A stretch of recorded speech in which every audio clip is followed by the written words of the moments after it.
I flew a drone for maybe 2 minutes, and a year and a half later, I got a visit that completely blindsided me. That visit was from conservation officers, and it was about a grizzly bear. This video isn't clickbait, and it's not here to stir drama. It's here because I think people need to hear this, especially anyone who flies drones outdoors. I have a lot to say, so I've written this down, and I'll be reading from a script today, so bear with me while I get my points across.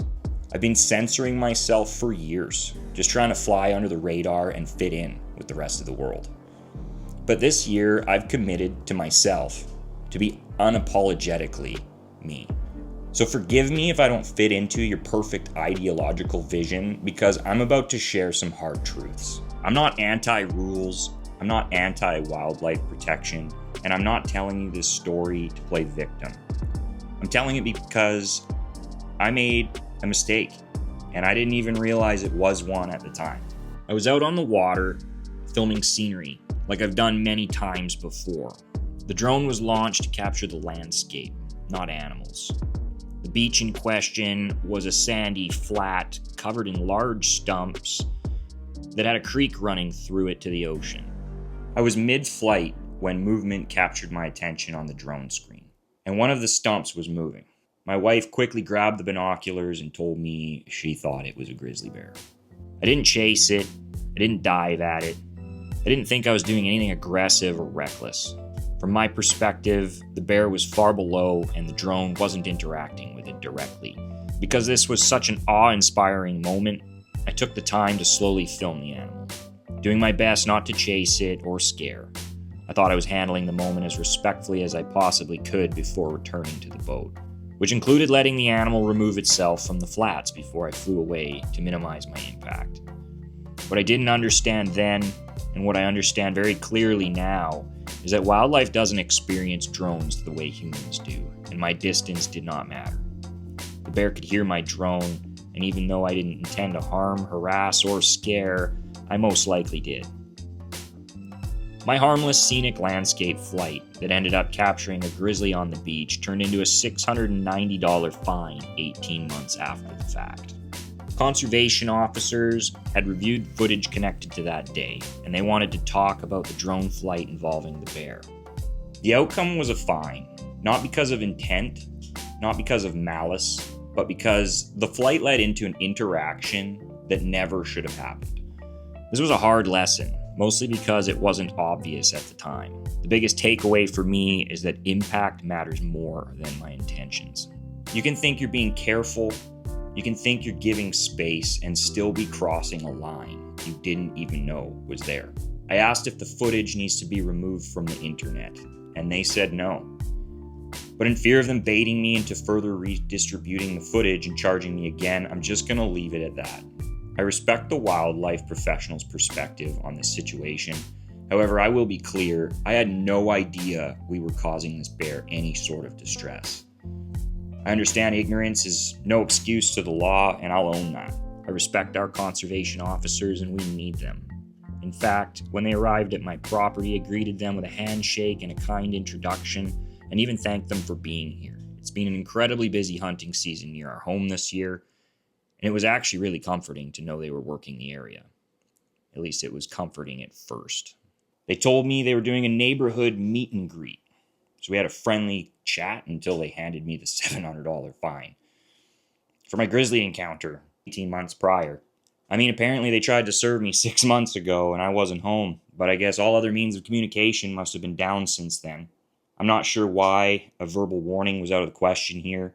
I'd expect the authorities to want to know, or want me to know, right away if I was doing anything illegal or causing stress to wildlife.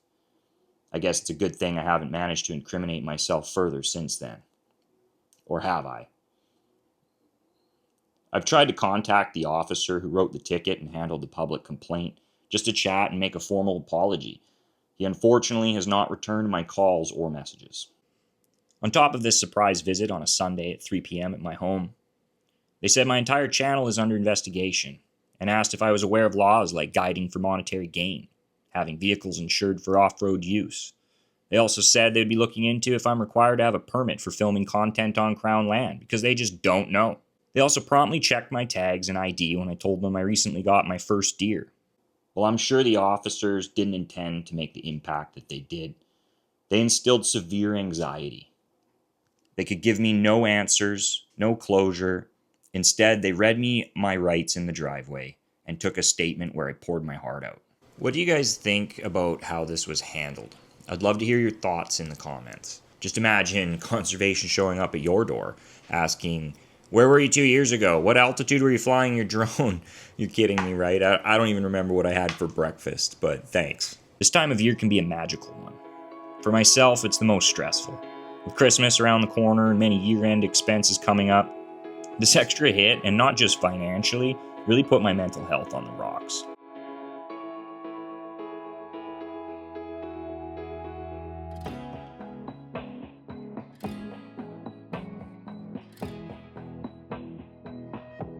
To the individual that took this so personally as to file a formal complaint to conservation, it's obvious that your therapy is not working, but I do hope the rest of your life is perfect otherwise.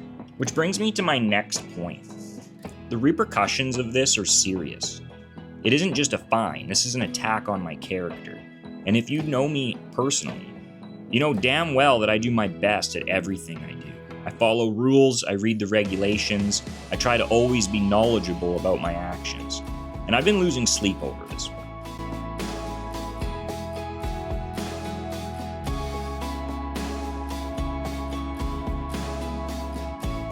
I've got a good 30 to 40 years of hunting and fishing left in me.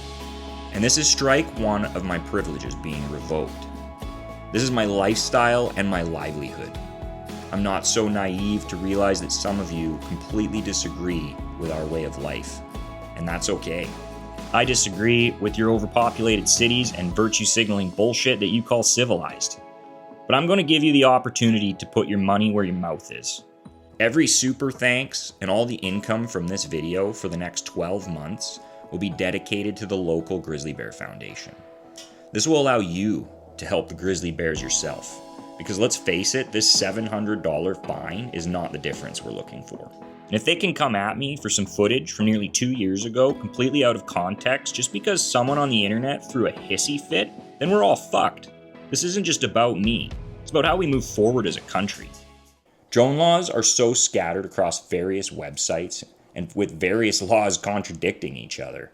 You're not required to even have a license or training for one of the mini drones like I have. But officials aren't even sure how these laws apply to most scenarios because the rules are so vague, which leaves a lot of the enforcement up to complaints and personal perceptions. Owning a drone in BC has made me feel like a criminal, even though most of the world isn't held to nearly the same standard. If drones are the problem, then BC needs to do better at putting all the rules in one place for consumers to educate themselves. If you fly drones outdoors, especially in wild places, don't assume common sense is enough. Know the regulations, understand wildlife response, and when in doubt, don't fly. The shot is never worth the risk to an animal, or the consequences to you that can follow long after. This isn't about blame, it's about responsibility. To the person or people who chose to complain about our honeymoon video, we challenge you, since you care so much about the bear, to match the donation we'll make in 12 months' time to the Grizzly Foundation. To the conservation officers, please keep protecting animals.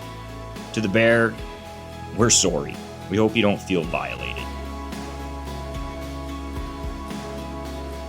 To our fellow outdoor enthusiasts who enjoy capturing footage, we've linked a few websites of regulations and wildlife laws. If you're not familiar, take a look. We don't want you to feel the same way we do right now just because you want to share extraordinary things with the world. I'm hoping this video can make a difference so those of us who want to share incredible content can carry on without looking over our shoulder for the rest of our lives. And those of us who want to enjoy these cinematic moments and life experiences from the comfort of our own home aren't limited because of poor regulations.